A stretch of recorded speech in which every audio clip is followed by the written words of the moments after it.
Good morning বন্ধুরা, কেমন আছো সবাই? আশা করি সবাই খুব ভালো আছো, সুস্থ আছো। তো বন্ধুরা, আমি তোমাদের বন্ধু দেবযানী আজকে আবারও একটা নতুন মজাদার গল্প নিয়ে চলে এসেছি। তো বন্ধুরা, আমার একটা জিনিস জানার ছিল, তো তোমরা যদি জেনে থাকো তো আমাকে কমেন্ট বক্সে জানিও তো। বলছি বন্ধুরা, বড়দের সাথে বাজারে গেলে বা হাঁটতে গেলে কোনোদিনও তো হাতটা ধরে না, হাত তো ধরবেই না, উল্টে আগে আগে হেঁটে চলে যাবে। বুঝি না কেন এরকম করে। বলছি বন্ধুরা, তোমরা কি কেউ জানো যে এই বড়েরা আগে আগে হেঁটে হেঁটে কোথায় যায়? সেই তো আগে গিয়ে আমাদের জন্য দাঁড়িয়ে থাকে।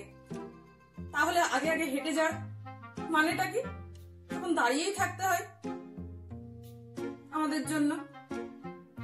বলছি যে বড়েরা হাত ধরে হাঁটলে একটু মনটাও ভালো থাকে, আর বউটারও তো একটু ভালো লাগে না? সেইটা তো ওরা করবে না।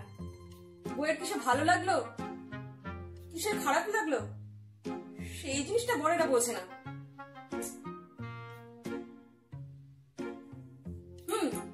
বড়েরা আগে আগে গিয়ে দাঁড়িয়ে থাকবে, দাঁড়াবে না।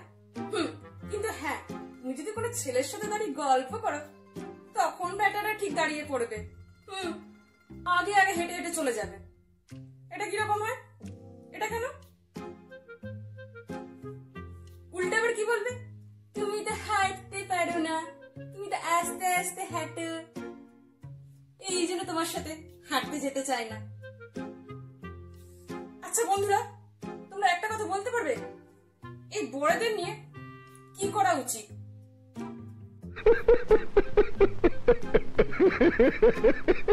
তো বন্ধুরা, আজকের গল্পটি কেমন লাগলো অবশ্যই আমাকে জানাবে। ভালো লাগলে একটা লাইক আর কমেন্ট করে দেবে। আর এইরকম আরো নতুন মজাদার গল্প শুনতে আমার চ্যানেলটাকে কিন্তু সাবস্ক্রাইব করে দিও। টাটা।